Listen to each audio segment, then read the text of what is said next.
right, here we go. All right, so gonna give it a few minutes here.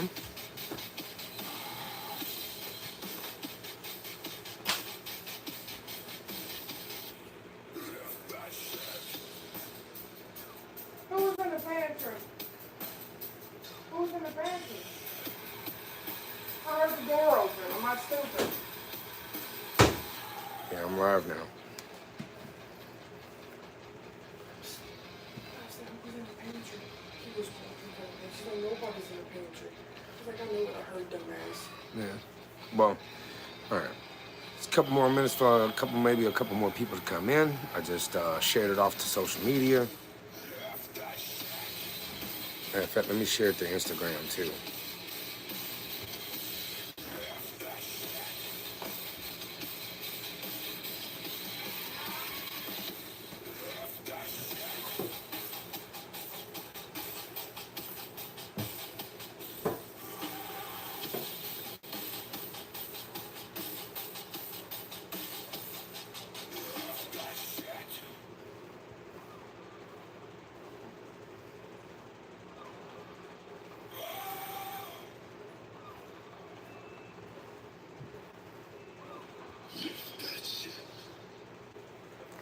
All right.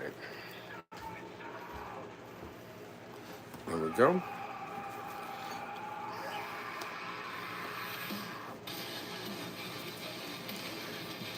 Yeah, it's going to be a pretty brief episode of The Shed tonight. I was not able to get much done because of time constraints and things with work and family.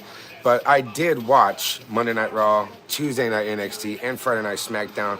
And I'm also going to talk about the build so far, leading up to WrestleMania 41 in Las Vegas, April 19th and 20th, which you'll be able to catch me, Justin, and Jimmy at The Shed doing this two-day special. We're going to start at 2 p.m.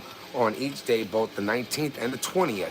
2 p.m. to 10 p.m. Central Standard Time here on YouTube. And we're also trying to open it up. I will be live on my TikTok account. You can find me at JBD4, the number 4, LYFE. That is JBD for life on TikTok. You'll be able to also find me at Instagram at Hawkinz88 and look for The Shed Podcast at The Shed Podcast 2024 here on YouTube. I want to thank everybody for joining me for the Weekend Wrestling episode of The Shed Podcast. I am Just Built Different, Cody Hawkinz, and this has been a very interesting week. It's always an interesting week, but especially leading up to major pay-per-views, major PLEs like WrestleMania 41. We've already got the majority of the card given to us. So now we have less than 2 weeks to get ourselves ready for another great star-studded WrestleMania, and it's going to be in Las Vegas in about 2 weeks.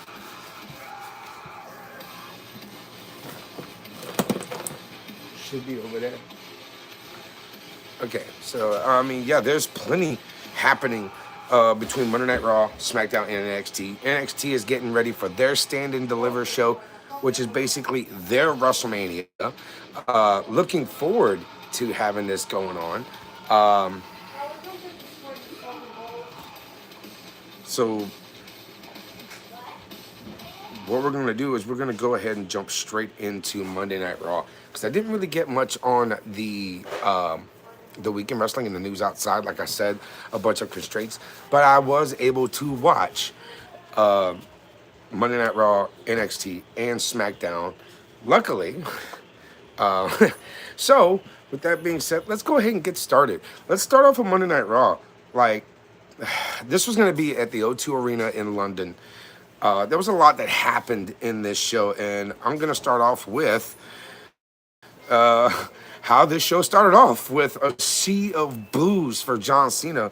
Of course, the whole John Cena sucks thing. It's great.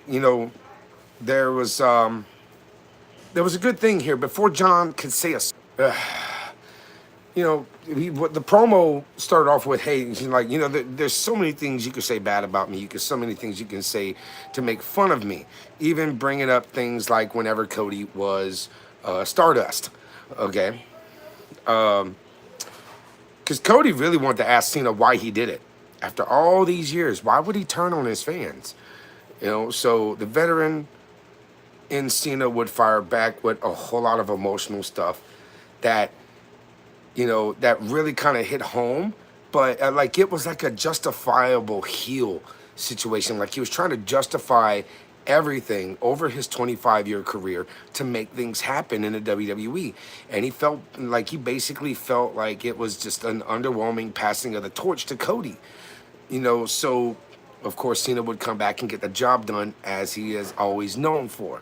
Even though the last couple of Manias he hasn't won.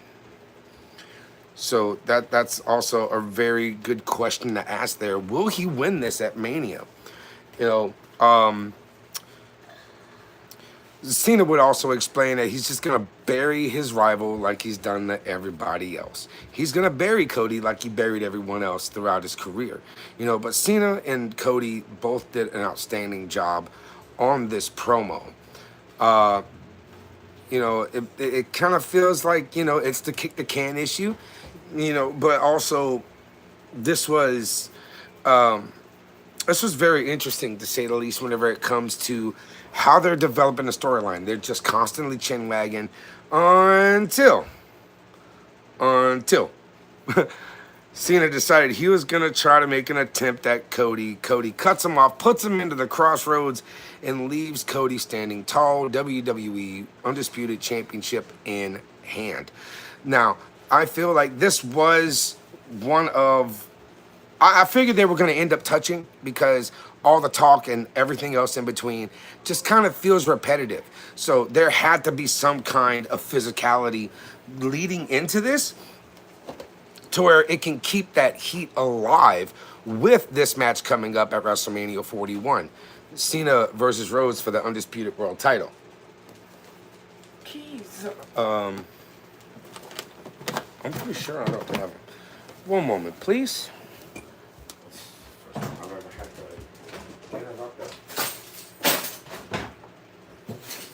Okay, there we go. That's better. Just couldn't find the keys. It's okay. Okay, now,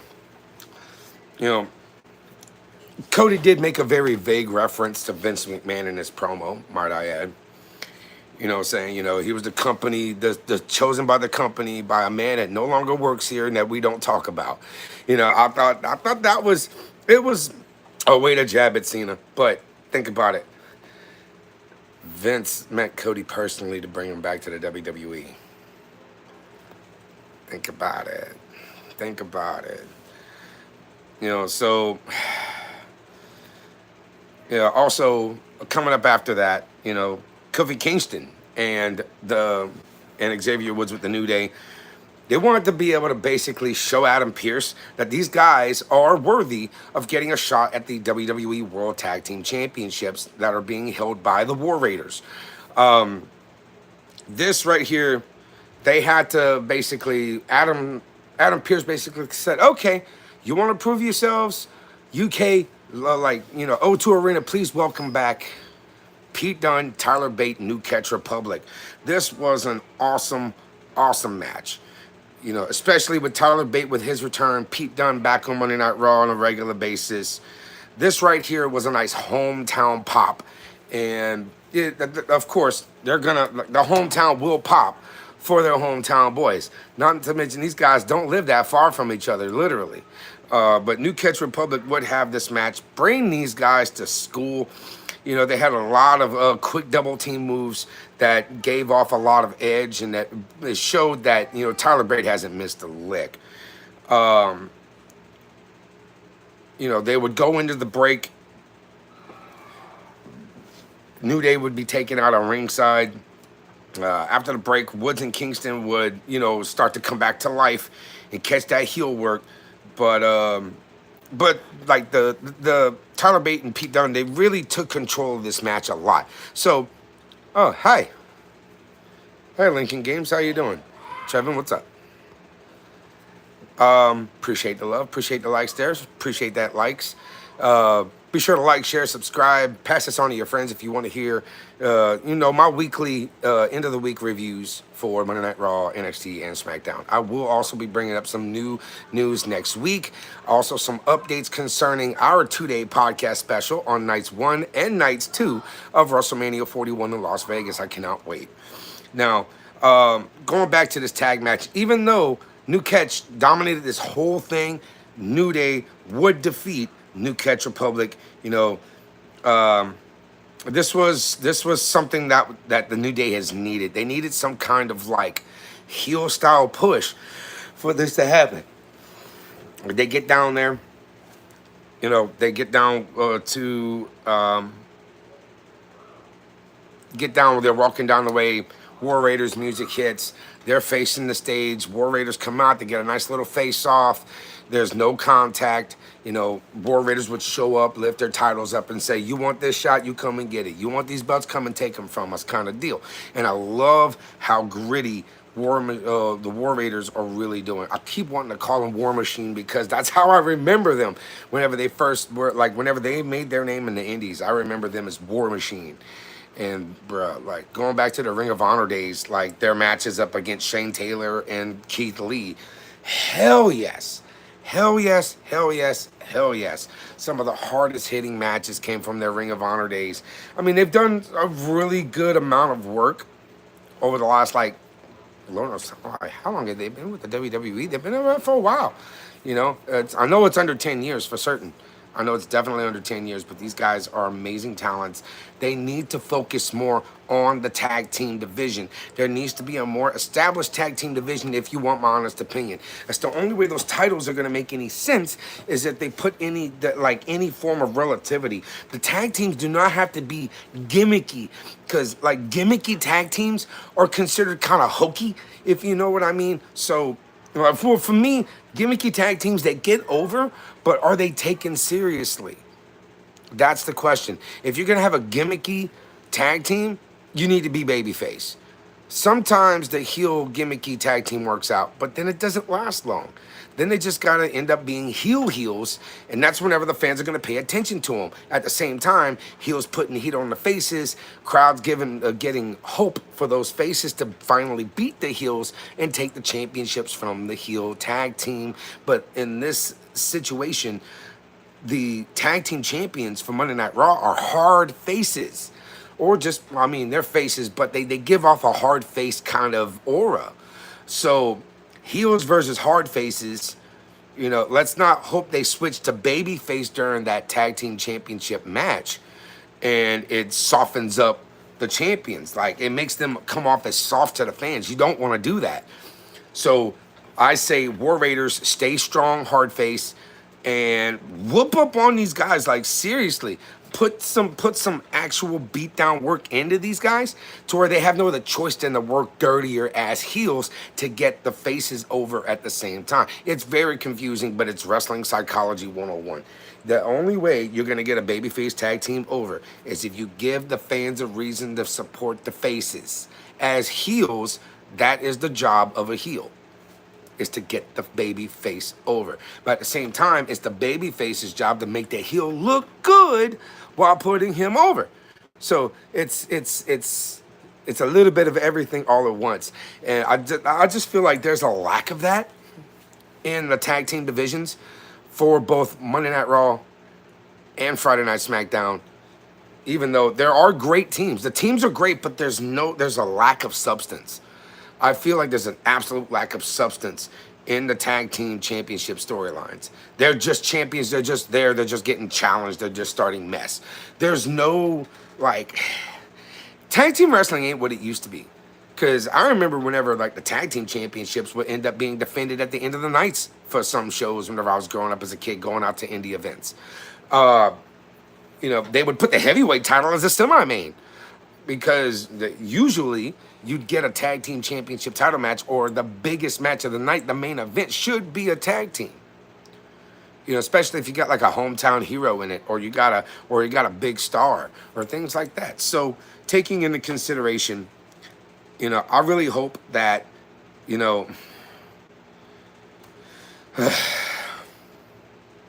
I just hope they make this work. That's all I'm really worried about here.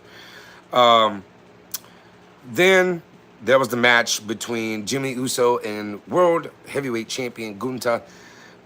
This was a really big exchange of shots fired, shots given, shots taken, and just an all-out, brawl-out match style because Jimmy really did show resilience in trying to defend his brother. He was telling Jay, I got this. I can take him out. I'm going to take him out. And Jay, of course, reluctant, worried about his brother, saying, look, be careful out there. And, well, Jimmy got a little too confident, and that's whenever Gunther would, level Jimmy throughout the match here and there's until Jimmy would finally get that comeuppance and hit the Uso splash. Gunther would kick out and just lay him out with some of the most brutal sounding chops I've heard in the last maybe couple of weeks. I say that because it's just the brutality. It's a way to show the brute force of Gunther. And there was quite a few times where, Gunther could just take the win right then and there, but referee would count to do, he'd pick Jimmy's head up. Nah, I'm not done. Wailing, wailing, wailing. Pin, 1, 2, oh, nope, still not done. I'm done when I say I'm done. And then puts him into the submission to cause him to basically, put him back in the sleeper, and caused Jay to come out to try to wreck and try to save the day. And it was good. It was good. From the way it was done, it was good. Because basically he put Jay in a really bad situation with some zip ties, tying him to the ropes, to the corner. And Gunther would basically pick Jimmy Uso apart right in front of Jay, saying, this is going to be you before, at WrestleMania. You want to come get your brother? Come protect your brother. Protect your brother. And he's just wailing on him, hits him with the title. He gets color, slides him back in the ring, whoops, just whoops down on him some more, put him back in the submission and the rear naked choke. They were both covered in blood. This was very big. It was a really big way to focus on the importance of how important this match is for main event Jey Uso. And I feel like from the way they're doing this, Gunther is going to have to drop the title to Jey at Mania. Look, a couple Manias ago, Gunther would lose the Intercontinental Championship at Mania to Sami Zayn. He's probably going to lose the World Heavyweight Championship to Jey Uso at this year's WrestleMania. So that'll be the second time he defends a championship at WrestleMania and drops it. So that's my prediction. I think main event Jey Uso will best Gunther for the World Heavyweight Championship at WrestleMania. So this this right here is just to show what kind of brutality can be possessed as a heel. And if it's done right, it brings out a whole different set of feelings whenever it comes to Jey Uso. Jey Uso is going to have to unleash that animal that is inside of him. Unleash that inner oos, I love Dr. Pepper J. And I got the zero sugars. But it's really good, though. Still really good. Now, last week, the week before, Penta and Braun Breaker were tag team partners going into this past Monday's match for the Intercontinental Championship. Braun Breaker would defend his Intercontinental Championship against number one contender Penta. This right here, this was just, man. Whew. It was a solid match between these two guys because I've been waiting for a match like this. Because Braun Breaker, dude, is just naturally gifted, strong, powerful, hell of a dude. He's a unit. The dude is an absolute unit. I will say this. And with all seriousness, do not sleep on Braun Breaker. If you're still sleeping on Braun Breaker, stop it. Dude, that kid has got more potential in one pinky than anybody on that roster right now whenever it comes to becoming top dog. He is a new future legend in the making, and he's already on Monday Night Raw. He has been part of WWE for less than 5 years. Less than 5 years, mind you. less than 5 years, and look at the progress. He is outstanding in his field. You know, there's a reason why they put the Intercontinental Championship on him. So it's going to have to take somebody truly significant and somebody built up well enough to defeat him and put this title, you know, in the echelon where the respect belongs for the Intercontinental Championship. That's just an honest opinion for me, because I've always loved the IC title. The Intercontinental Championship was probably one of my favorite titles growing up as a kid throughout the Attitude Era, watching stuff all the way back from the 80s and early 90s with my uncles with their VHS tapes, over recording Monday Night Raw, Sunday Night Heat, Saturday Night Velocity, you know, all of that stuff, just watching all of it, you know, and learning and looking and watching and paying attention. So I feel like, you know, matches for the Intercontinental Championship need to have depth and feeling and meaning. Kind of like whenever The Miz was Intercontinental Champion, like every time he held that championship, his name solidified the history for his time as champion. You know, because there's no saying, title doesn't make the man.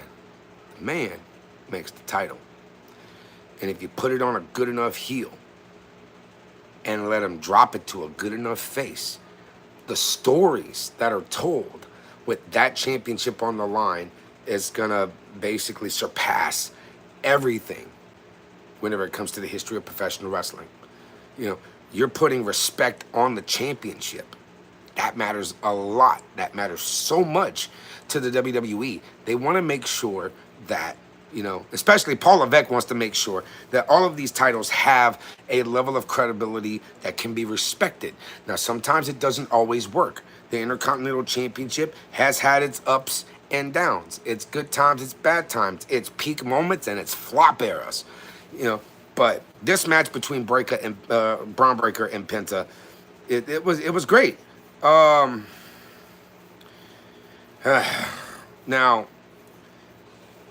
like, I'm sorry, last week there were opponents. I have to correct myself there. Last week there were opponents. This week they tagged up against Judgment Day, Dominic and Balor against Penta and Braun Breaker. I had my notes way mixed up. I do apologize, ladies and gentlemen. But this right here, Dom was quickly taken down by Penta. Of course, the experience levels between both of these luchadores are, it's beyond belief whenever it comes to what Penta has gone through in his entire career to get where he is on this situation and here in WWE. But Dom was quickly taken out by Penta, and like I said, and it left room for Braun to come and just chip away at him, breaking down, you know, running, like pretty much run through this dude. Did you see that shoulder tackle? Good Christ, man. And then, you know, Breaker and Penta would combine a lot of their abilities, and it made for a really interesting tag team match against an established group like the Judgment Day, like Dom, like Balor. Penta was on the defense after break. He would tag in Breaker again and start throwing both opponents around like rag dolls. So Judgment Day was getting tossed like sacks of potatoes around here, or 50-pound bags of feed, whichever way you want to put it. Dom and Balor would set up Breaker to hit an accidental spear on Penta, which allowed Balor to hit the coup de grace for the pin and the win. Judgment Day would defeat Penta and Breaker. Now, this was definitely more interesting when it comes to the finish. I did like the finish. But no matter how you cut it, whoever would have won that match, the match itself was entertaining. It told decent. It had a really good solidified psychology. It sold well. Both teams sold as needed and got the crowd up when needed. Let the crowd organically build to the finish. And it was great. It was actually really, really good. Is it me, or does it feel like Carlito hardly works? Anybody? Like, I kind of feel disappointed that Carlito's not wrestling as much. He's just the comedy relief. It's like creative has nothing for him. Even if it's like a quick match, like less than 5 minutes with entrances. Because you already know the entrances are like 2 minutes. Bell rings, 3 minutes. A little bit of power, a little bit of dominance. Schoolboy 1, 2, 3. Get. You know, even if it's a 5-minute match, curtain to curtain. Yeah, I just. Let's not forget, Dominic does an outstanding job being a heel. So much so that he's getting so much heat every time he does the Three Amigos suplex combo. It is just, I love it. I love it. I love the fact that he's doing this. Now, after the break, AJ Styles would be in ring. You know, WWE would also hype him up by using a segment. You know, as you know, like Logan Paul's calling him out, but end up getting the opposite because AJ was tired of waiting for him. The crowd, bro, so hot, especially in the O2. Anywhere in the European tour that the WWE has been the last couple of weeks, the houses have been rowdy. Woo! Excuse me. Sorry, I don't want y'all to see me yawning like that. But the crowds have been getting rambunctiously rowdy, and I am here for it. You could barely hear Logan Paul on the microphone anytime he would try to speak. You know, he gave the same speech he always does about being more famous and more rich, and I'm better than you, I'm richer than you, you all poor, you're lousy. There's a reason why you had to sell off your jewelry to get tickets to come to Monday Night Raw, blah, blah, blah, blah, blah, blah, blah. Okay, we've already heard and seen this shtick from Logan Paul. I mean, it was a paint by numbers segment. That's it. Paint by numbers. Flash in the pan segment. But it did shed a spotlight on AJ and Logan leading into WrestleMania 41. You know,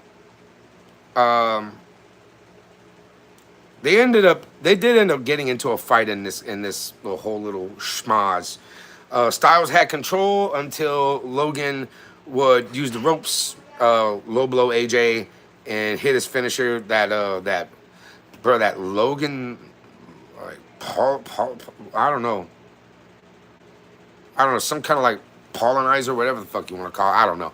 It was a weird name. The rotation, the float looked great. That it's just like a backdrop into like a DDT, like he flips over and skoo. I'm like, okay. Somebody went play creative finisher mode on WWE 2K. Good bet there, but that was a nice finisher. AJ took that finisher well. The Pollinator or Pollinizer or whatever the fuck, I don't know. This was nuts, man. But the Women's World Championship would be on the line in the main event. Io Sky would defend her Women's World Championship against Rhea Ripley. Winner would face Bianca at WrestleMania 41. Now, the crowd in the UK, they've got love for their favorite wrestlers. And amazingly, both of these ladies got great ovations coming out. But like right as the bell rang, you were starting to hear the fans chant really hard for Io. You know, because of course they want that baby face, you know, to get, yeah, come on. Yes, cheer it. Yes, I've got the power. Yes, your ass is mine. You know, situation. But Ripley got into a couple of arguments with Belair, because Belair was a special guest referee for this match. Sky would take the advantage. You know, of course, they're doing rope breaks and little back and forths. But Sky took advantage of her being distracted by Bianca every chance possible here.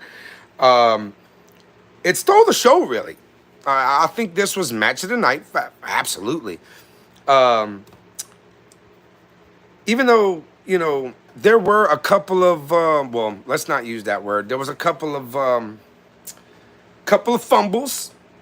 It was okay, though. They fixed it. They moved on from it. They kept the match going. That's what impressed me the most between these two ladies, because these women have been in the ring with each other many times before, whether it was NXT, SmackDown, Raw, it didn't matter. These women are no strangers to each other, and every time these two step in the ring, they bring match of the night vibes, like real fight feels. whether it was for a championship or not. But this time it was for the championship. Now, Sky ended up taking out Belair by mistake a few moments after the whole, after she hit the riptide, Belair finally made the count. Io would kick out at 2. There was a little hoopla there. Since there was so much dispute, Belair would call for the bell and threw the match out as a double disqualification.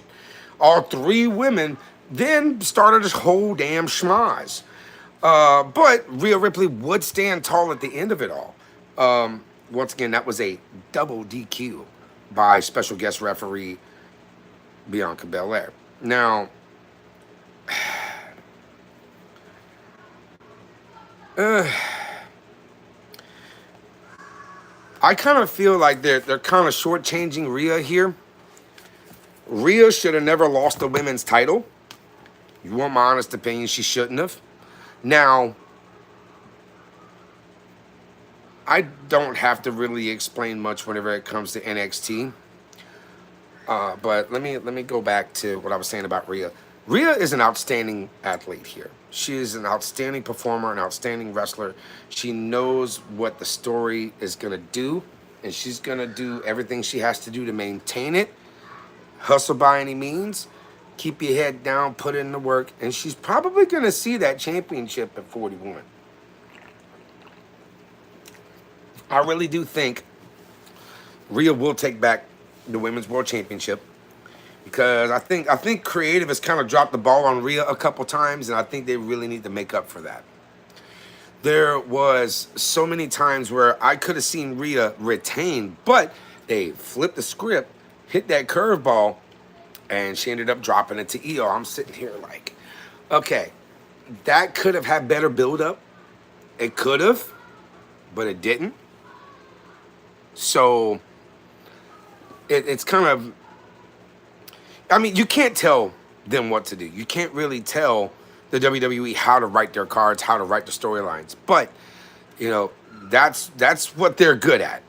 And to me, it was a bit of a curveball, but it did make sense. But it's like, it was more like 40-60. Like 40% of it made sense. The other 60, not so much. So, going into NXT, we're on the road to Stand and Deliver, just like Monday Night Raw and SmackDown are on the road to WrestleMania. Stand and Deliver is their flagship show every year now. So, there was a lot happening here. Things with the culling, news with Ricky Saints. Obafemi would call out Trick Williams in this episode as well. Now, Stephanie Vaquer would kick off NXT. She being both the women's North American champion as well as the women's champion of NXT. She would join NXT General Manager Ava for some news. And that news was Stephanie Vaquer would be relinquishing the Women's North American Championship as an attempt to push the women's division forward and, quote-unquote, ensure the title is defended regularly as long as she gets to pick her opponent for the NXT Women's Championship at Stand and Deliver on April 19th, unquote. That was through Bleacher Report. I actually found that news there. Both Jada Parker and Jordan Grace would end up interrupting this announcement. They had some back and forths. They engaged in a little bit of a fight before being separated by security. I mean, it was a recognizable start. It was a maintainable start for the show. That Vaquer would relinquish the North American Championship because that was the best way to do it. If you're gonna do that, you're gonna do it with a good reason and with purpose. Because having a double champion is not always that easy. Having to pull double duty sometimes, having to defend both championships, which last week Vaquer would do it.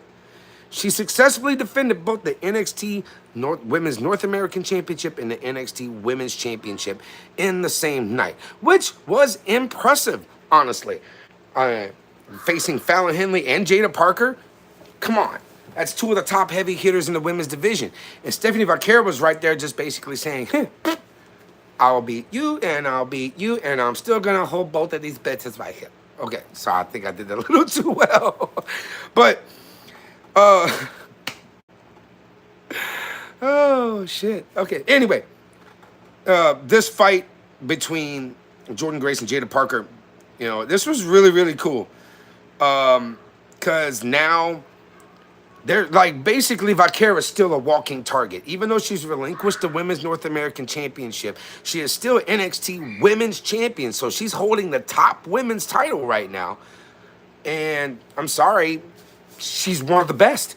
There's a reason why they put them belts on her. Well, I mean, there's a reason for everything in the wrestling business. There's a reason for everything. Okay, so that's the thing that people need to understand is that change is inevitable. You just got to figure out when that change is going to go down. This creates a lot of intrigue and a lot of interest around the Women's North American Championship. And now, from that news, that the new Women's North American Champion will be determined in a 6-woman ladder match at Stand and Deliver. With the qualifiers starting this coming up Tuesday. Well, this past Tuesday. The fans were, I didn't really think there was a lot of enthusiasm coming from the fans. Whenever Vaquero had to relinquish the Women's North American Championship. But, you know, that fight was great though with Jordan. She full sent this one dude, gave him a full gainer over the top rope to the outside, which that was awesome. Like he's like, yay, you know, like freaking just raw, you know, sent that dude flying. Now the first match qualifier was Zarya versus Last Legend. Zarya and Last Legend. It's a good pairing. I feel it was a good pairing. A couple of female powerhouses to start off the first match for NXT because, you know, they had to start the build about the Women's North American title for the qualifiers and stuff, which once again makes perfect sense. I do not mind it at all. But Zarya did have to get put on the defense early. Last Legend would really put some boots to her and give her some work. Legend would use that size advantage a lot, especially on that torture rack. You know, shout out to Lex Luger. What's up? 2025 class, recently inducted into the WWE Hall of Fame. I cannot wait to see Luger's induction speech. It's going to be great. I look forward to it. But Zarya would fight through it all and conquer Last Legend, getting that victory via a spear. It wasn't really a pretty match, but it was a fun match to watch. I think, honestly, Zarya, she's main roster material. I think her time in NXT will benefit her very well. I think so, at least. To push her. I would like to see her on the SmackDown rosters, honestly. If she's going to move up anywhere, I feel like if she's going to get the call up, she's going to get the call up to SmackDown. That's just a prediction for me. Anybody can put their hot takes or anything they want to put here. You're more than welcome to drop comments in the comments section. Don't just let me talk. Let me know how y'all feeling about each one of these segments. Like, yeah, feel free to talk to me. I'm always glad for a healthy conversation here. This was, like I said, it wasn't pretty. It wasn't great. Like, it wasn't, like, without its flaws, but it was entertaining. This was entertaining to watch. It was very physical. You had two of your biggest powerhouses on the NXT roster going head-to-head for that first match, for that first spot, for that 6-woman ladder match at Stand and Deliver. You know, I feel like, you know, with Zarya, this match, the right contender got over. It felt right. You know, so here's to Zarya for her qualifying win, and we'll see her at Stand and Deliver. Now, going further into the show, No Quarter Catch Crew would face Hank and Tank. But before that, the D'Angelo family did have a pre-taped vignette discussing, Dark State before D'Angelo would ask Stacks if he can trust him. You know,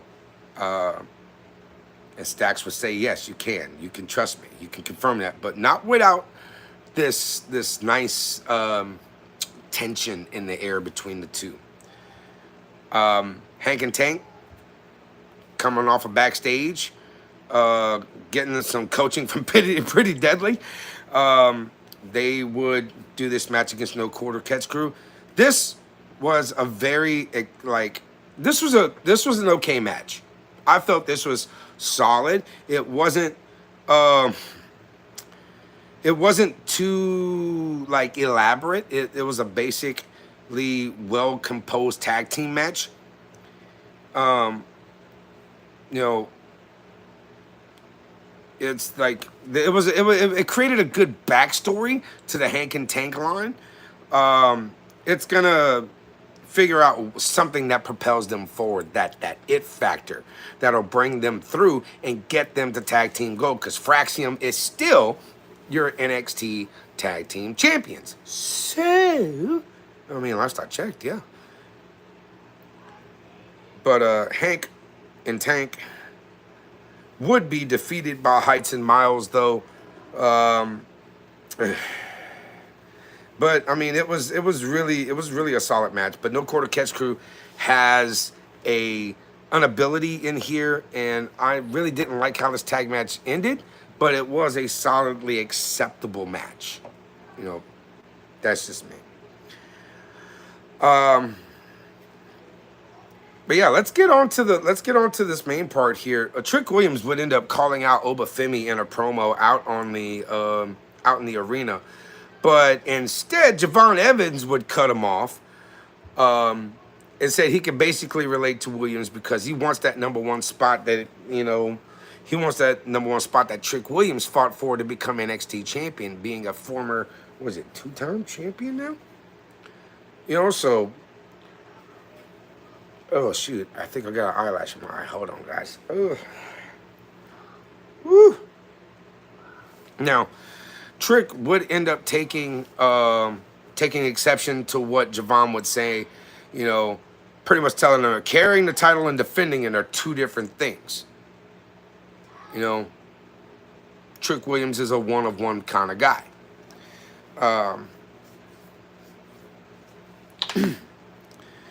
So Femi would make his presence felt, but Evans issued the challenge, of course, reminding both of these guys that he was a second away from winning a deadline and taking the NXT championship. So, more back and forth ensued between, before Ava would come out during this whole little brouhaha promo situation.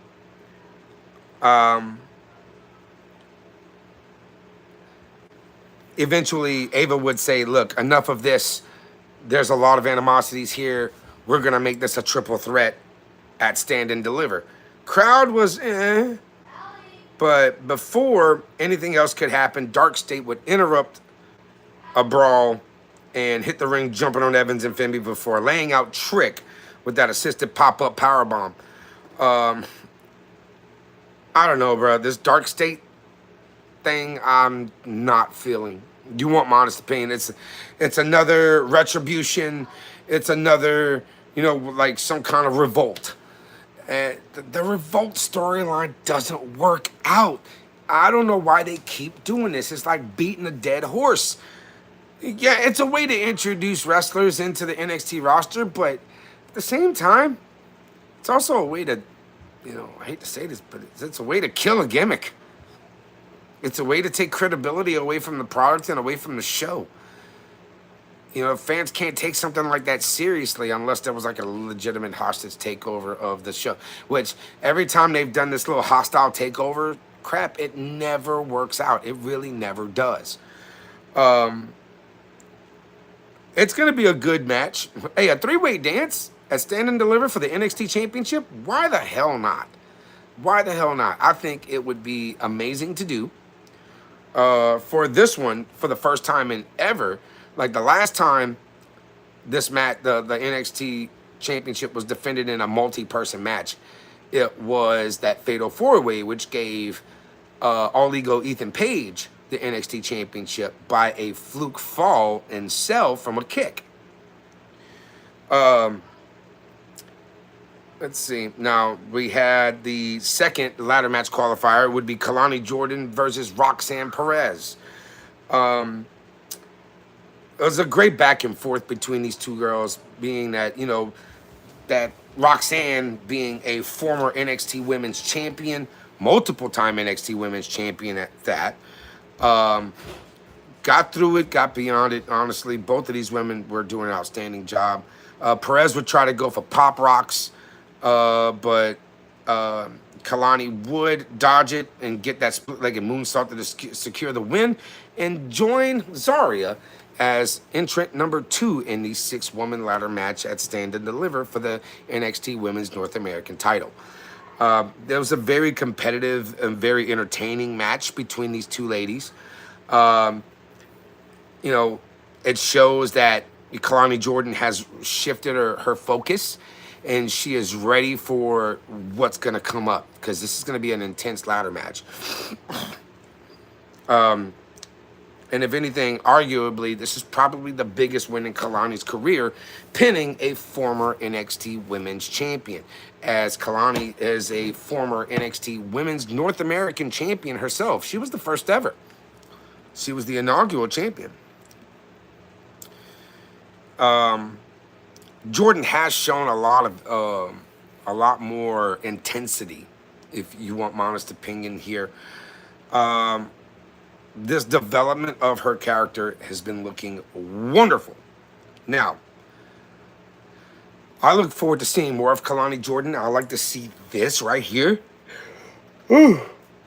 become better than it's ever been, quite honestly, because I feel there is a lot more to Kalani Jordan. She is an NIL prospect, but she has learned the way of the psychology formatting through Shawn Michaels and everybody else working in the PC to help her understand how this storytelling stuff works. And she's doing really great with her development. I cannot wait till Stand and Deliver, honestly. Now, the main event, if I'm not mistaken here, would be the NXT Men's North American Championship. Shawn Spears defending against Ricky Saints, formerly Ricky Starks. My boy! Hey, I love me some Ricky, man. He's a great guy. What's up, Justin? Oh, that's all right, brother. You're good. I'm at the end of NXT, heading into SmackDown here. Spears did not come alone in this match. Izzy Dame, Brooks Jensen, Nico Vance, of course, all of those guys would be ringside with Spears to, give that little extra insurance policy to try to maintain the championship. Yeah. But this would be a very entertaining match. There was they would try to slide the title in to use on for perfect timing. Yeah, they would. The guys like Izzy Dame would slide the title in for Shawn to try to use it as a little bip spot, and it didn't. He did hit him with it, but only got a 2 count. Man, I feel like a title shot to the head, man. You shouldn't be kicking out of that unless it's like the end of the match, like a desperation, and it's still a 50-50 on if you should kick out of a shot to the head with a championship belt.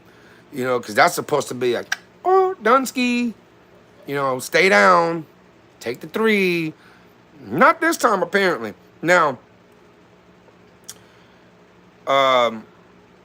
Ricky Saints will end up getting that big major comeback and hit the Rochambeau to get the win and the title. Look, how's everyone doing tonight? Oh yeah, look, hey, check it out. Justin's here.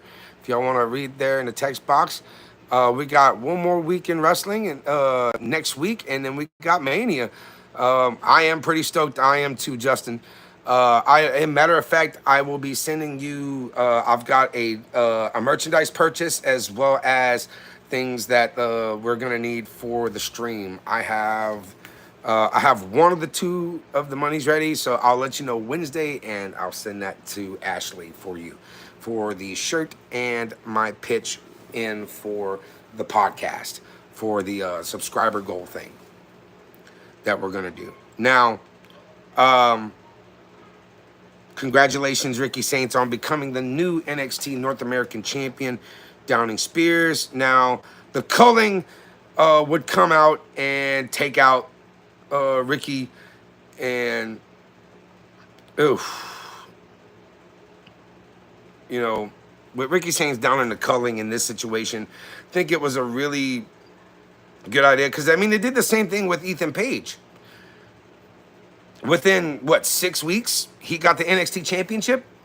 Within just a few weeks, Ricky Saints becomes NXT North American champion. Will do, brother, will do. You know, so once again, that was a great overall show. Very entertaining. A couple of hiccups in a couple of the matches, but it's nothing that could not be fixed, and it was, which shows the experience level.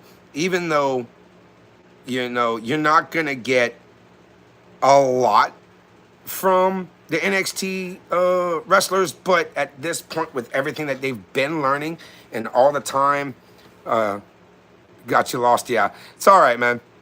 But like, honestly, I'm ready for Stand and Deliver. This has been a really solid show. The storylines have been staying consistent. It's been entertaining.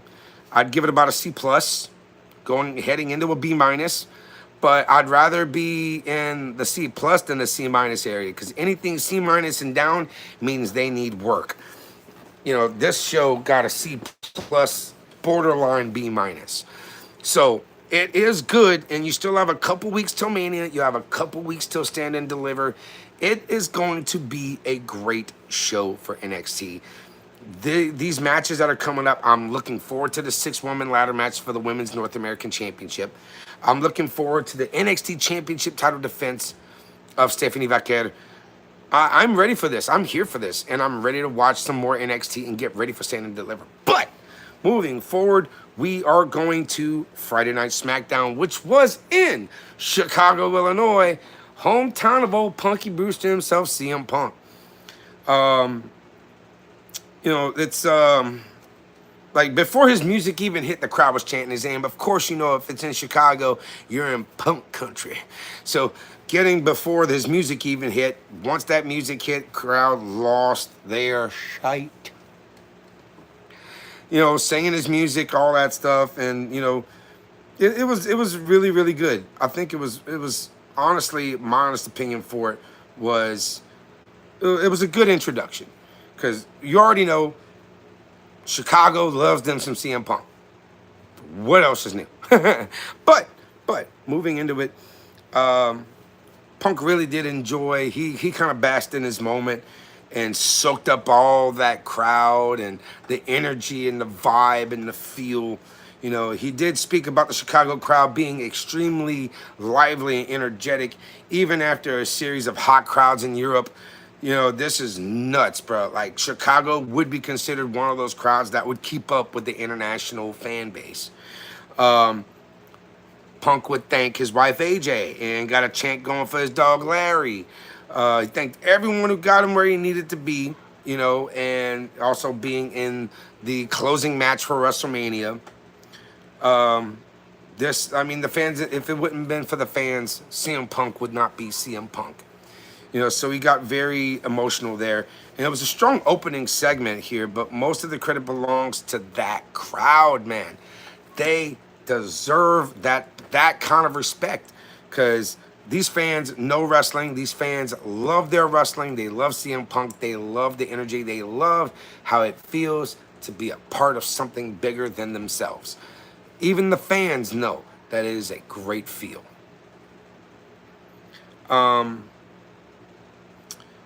You know, let's just say the fans know what they're doing.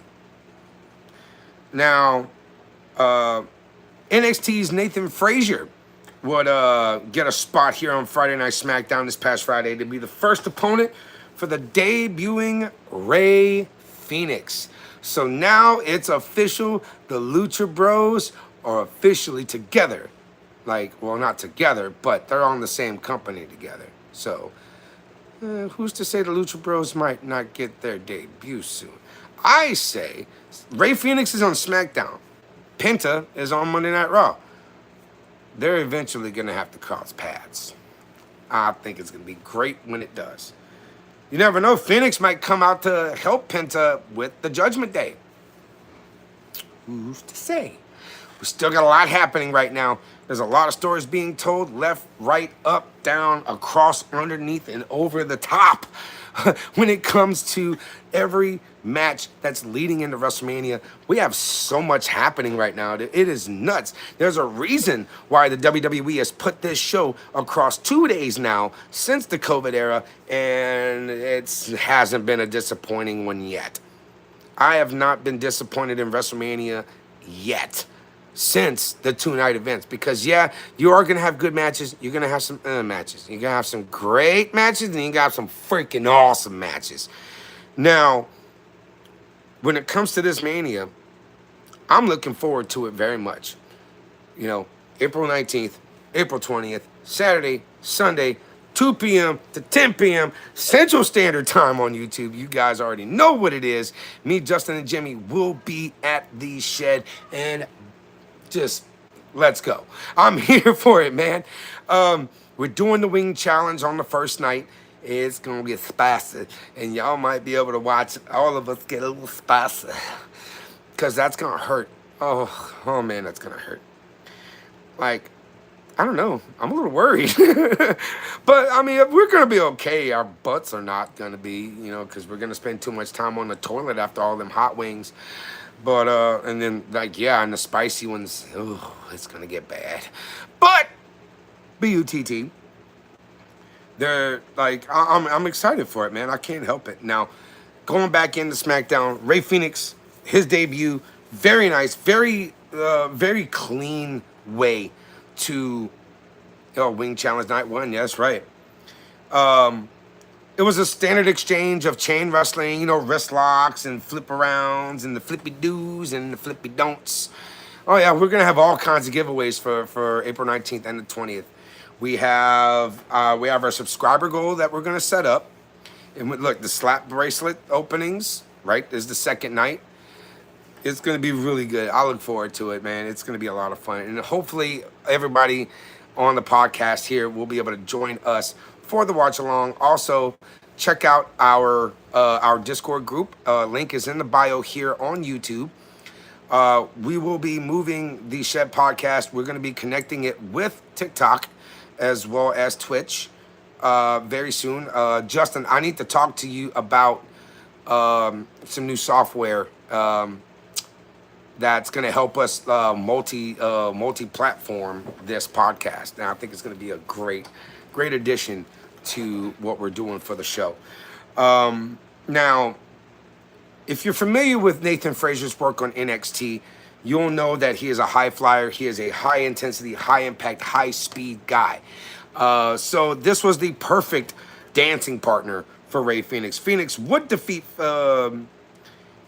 Frazier with the Mexican Muscle Buster and with the pin and the win. This was an outstanding debut for Rey Fenix, but also a great outing for Nathan Frazier. This was really, really good. He was so hyped during the entrance. He got emotional backstage. I did see a couple of clips, like after he won his match against Frazier. You know, the man was to the point of tears, and I could about imagine how he feels finally being a part of one of the biggest wrestling companies in the world. That is the WWE. They made Rey Fenix's dream happen. Just like Penta's dream is happening. He's got a Intercontinental title shot pretty soon. You know, I think it's going to happen again. You know, but moving forward into the night for SmackDown, LA Knight, United States champion, would face Tama Tonga in a singles match. This was a non-title matchup. LA would get the upper hand at the beginning of the match, but, you know, one quick move to send his head into the middle turnbuckle allowed Tama Tonga to take control. I already have we need to get cracking, bro, because we need to start branching out, my man. There's got to be a way for this to get better, man. I love the fact that we've got everything happening in such a good motion with the Shed podcast, but we got to hype it up, man. I mean, I think it'll be a good way to get us monetized. But for right now, we got to start with baby steps. I have 2 sponsors like I'm on a waiting list for a couple of sponsors. As soon as I get some responses from them, I will let you know, Justin. I will send you the emails as I get them. So here's the progress here. This was, like I said, it was a standard little singles match between Tama Tonga and LA Knight. LA Knight would defeat Tama Tonga by way of the BFT and hitting that finish to take the pin and the win. Solo would help provide distractions during this match, but you know it was pretty typical Bloodline, new Bloodline-ish kind of business matches. So you know. I just feel that there's not enough hype on. Well, I mean, LA Knight's got his own hype. I get that, but to put the U.S. title in a the U.S. champion in a non-title match would try to establish somebody who would be worthy enough to face him to defend that championship, and Tama Tonga just wasn't it. So moving forward, DIY would face the Motor City Machine Guns in a tag team match. This was a pretty good match. I liked it. A couple of hiccups here, but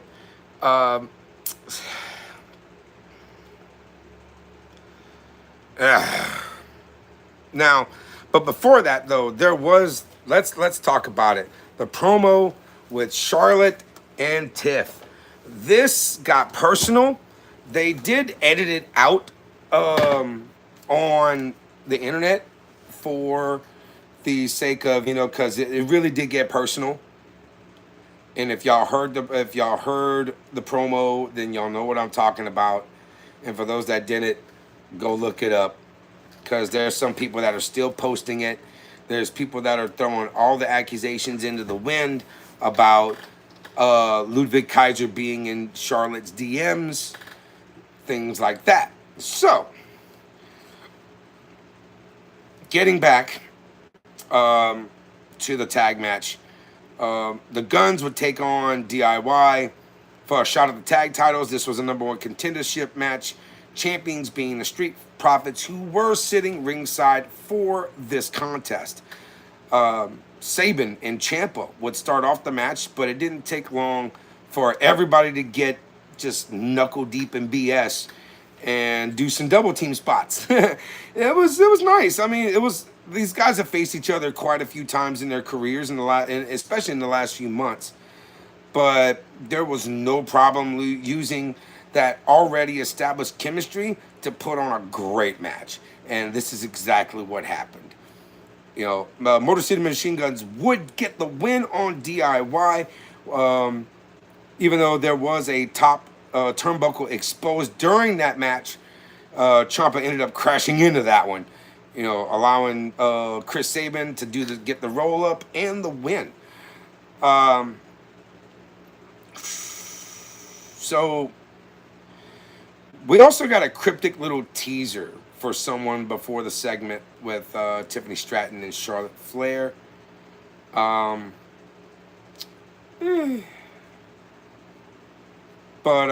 Yeah. One thing though, the one thing that I liked in that match with DIY and the Guns was Gargano always hits that damn spear so well, like through the ropes. He does a little the plancha through the ropes, which was great. Now, B-Fab would take on Naomi. Of course, with everything going on, Meacham would come out with B-Fab. Didn't stay at ringside to watch the match, though, against Naomi. But Jade Cargill would attack Naomi during her entrance, but it wasn't enough to call the match off. As soon as Naomi would get in the ring, B-Fab starts taking it to her with clotheslines. But after a bit, Naomi rebounded and got the win on the match. But she was taken down almost immediately by Cargill as soon as the match was over. It's like the heat between Cargill and Naomi is starting to heat up a whole lot more, and I'm loving everything that's being done about this. The match we got was short, but it didn't, it's It's like it did, but it didn't accomplish something, but it did accomplish something, but it didn't accomplish something. There's a lot of short-term booking with this, and I don't like it. I really don't like it. So I think booking the Naomi and Cargill match for Mania, it was a way to save it. It was a way to save it. I'll give it that. But going into the main event match, Jacob Fatu would face Braun Strowman. This was pretty badass. Two big heavy hitters. Of course, you know, Braun Strowman is not a man to be played with, but neither is Jacob Fatu. But before that, Kevin Owens would come out to the ring saying that he's got a neck issue, needs to get surgery. He's not, but thankful for WWE to get him to address the crowd since he doesn't know how he's going to be gone. Randy Orton would come out after that announcement, and then Kevin Owens would leave without saying a damn thing. Aldis informed Orton that he would no longer have a match at Mania. So Orton would hit Nick Aldis once again with an RKO, which brings back to the previous segments from a while back whenever he hit Aldis the first with an RKO and was fined $50,000. But whenever Orton came back, he handed Aldis a check for not 50, but $100,000. He's like, "What's this? The fine was only 50. I see 100 here." He's like, "That's for next time." And, well, it's like he paid his fine in advance. I love it. I freaking love it. Now, Fatu and Strowman would cross paths in this match for the main event. It was a last man standing match. It was going to have a definitive ending for sure. Now, fight got started. Strowman was making his entrance, so the ref called for the bell. Didn't even wait for them to get to the ring. Basically handing it through, you know, having this knockdown, drag out, last man standing match. They battled through this first and the second break. Strowman would hit the suplex in the crowd and put Fatu through two tables. It was just, you know, big meaty men slapping meat kind of match. It was great. I didn't want those, but it's okay. It's okay. It's okay. You know, like I said, this is just two big meaty dudes having a meat match. And, this was pretty good. I mean, Fatu barely won by putting Strowman through the table in the ring and getting back to his feet by the count of 10. You know, so right whenever Strowman was about to get up and put two flat feet on the mat, right whenever he hit 10 before that fucking lay flat. You know, so it still left Strowman looking strong. Both of these men look outstandingly strong in the match. But, once again, Fatu getting just that narrow slip of the win. But at the same time, like I said, it left Braun Strowman really strong in the end. And, you know, I got to give respect to this match. They did it, and they did it right. Now, at the end of this night, it would close. The show would close off with Paul Heyman, Roman Reigns, Punk, and Rollins all in the ring for a promo. Going into this match, the closing match at WrestleMania 41, Roman would come out and close the show with the big reveal of what Punk's favor is. And Rollins would show up first to get Roman fired up before Punk would come in. And then Punk would come out and reveal his favor that he wants Heyman to be in his corner at Mania 41. You know, he basically, okay.